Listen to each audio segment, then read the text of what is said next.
যেই আদেশের জন্মই বৈধ হলো না, সেই আদেশ হবে ভয়েড অ্যাব ইনিশিও লিগ্যাল ল্যাঙ্গুয়েজ, সূচনা থেকেই অবৈধ।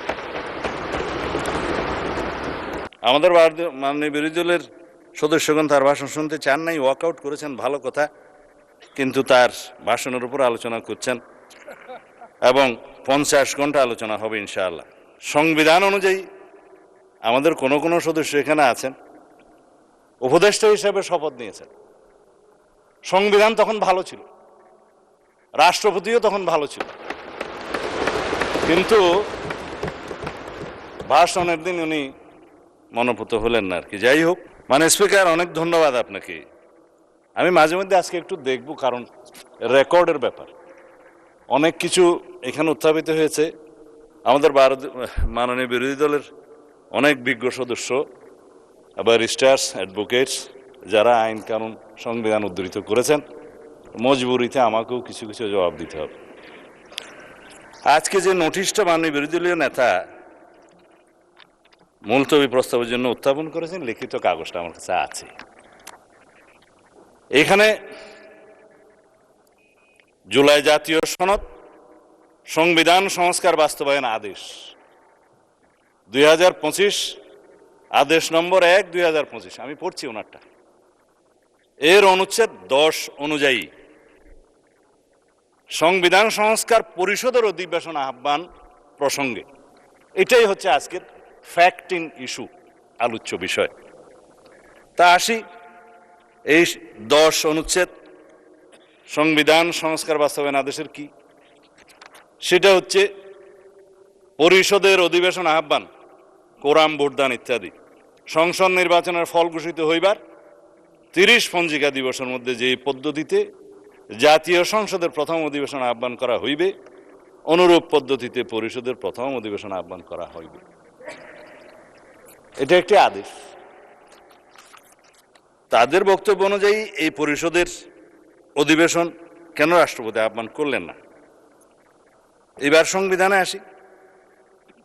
আর্টিকেল 72 অনুসারে রাষ্ট্রপতি প্রধানমন্ত্রীর পরামর্শ অনুযায়ী, লিখিত পরামর্শ অনুযায়ী সংসদের অধিবেশন, প্রথম অধিবেশন, সময় স্থান নির্ধারণ করে প্রজ্ঞাপন করেছেন। আর্টিকেল 73 অনুসারে তার ভাষণ দেওয়ার কথা, তিনি এখানে ভাষণ দিয়েছেন। আমাদের মাননীয় বিরোধী দলের সদস্যগণ তার ভাষণ শুনতে চান নাই, ওয়াকআউট করেছেন, ভালো কথা, কিন্তু তার ভাষণের উপর আলোচনা করছেন এবং 50 ঘন্টা আলোচনা হবে ইনশাআল্লাহ।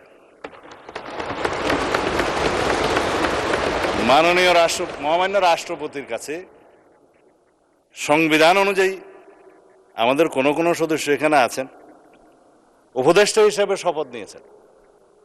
সংবিধান তখন ভালো ছিল, রাষ্ট্রপতিও তখন ভালো ছিল, কিন্তু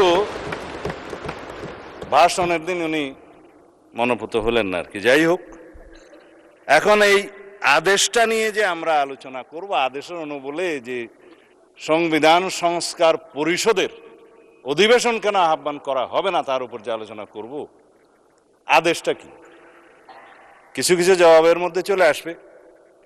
মাননীয় বিরোধী দলের একজন সদস্য বলেছেন এই আদেশটা বৈধ আইন। এইখানেই হচ্ছে বিতর্কটা। এই আদেশটা বৈধ আইন না। রাষ্ট্রপতি আদেশ জারি করতে পারতেন, পাস্ট টেন্স। 1971 সালের 26শে মার্চের পরের থেকে বাংলাদেশের সংবিধান প্রণীত হওয়ার আগ পর্যন্ত বাংলাদেশের স্বাধীনতার ঘোষণাপত্র অনুযায়ী এবং সেই অনুযায়ী laws continuance enforcement order 1971 10th April এবং the Bangladesh constitution provisional constitution order 1972, এই অনুসারে রাষ্ট্র পরিচালিত হয়েছে। রাষ্ট্রপতি অর্ডার জারি করেছেন, রাষ্ট্রপতির অর্ডার অনুসারে নবগঠিত রাষ্ট্র পরিচালিত হয়েছে। আদেশগুলো সবগুলোকে বৈধতা দিয়ে সংবিধানের প্রথম এবং চতুর্থ তফসিলে বৈধতা দেওয়া হয়েছে, কন্টিনিউশন হয়েছে।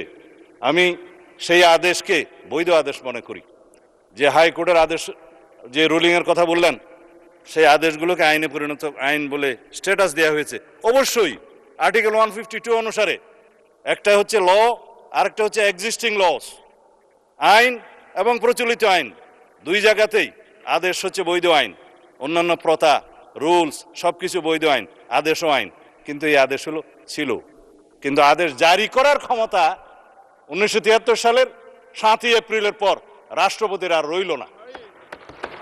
চতুর্থ তফসিলের সংবিধানের চতুর্থ তফসিলের ধারা 3 সাবসেকশন 2 সাবসেকশন 3 অনুসারে যে সমস্ত আদেশ জারি হয়েছিল সেটা বৈধ, এবং যে সমস্ত আদেশ জারি হয়েছে সেটা পরে রাষ্ট্রপতি বাংলাদেশে প্রণীত সংবিধানের সাথে সামঞ্জস্যপূর্ণতা দেওয়ার জন্য সেটা আদেশ সংশোধনও করার ক্ষমতা দেয়া হয়েছে, এবং সেখানে আপনি দেখবেন 2 বছরের টাইম লিমিট করে দেয়া হয়েছিল। আমি দেখে বললে ভালো বলি না, সেই জন্য এমনি বলি।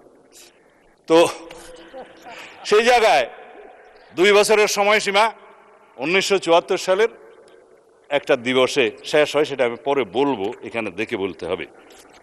কিন্তু চতুর্থ তফসিলের ধারা 17 সাবসেকশন 2 লাস্ট প্যারাগ্রাফ অনুসারে বাংলাদেশের রাষ্ট্রপতির আর আদেশ জারির ক্ষমতা রইল না।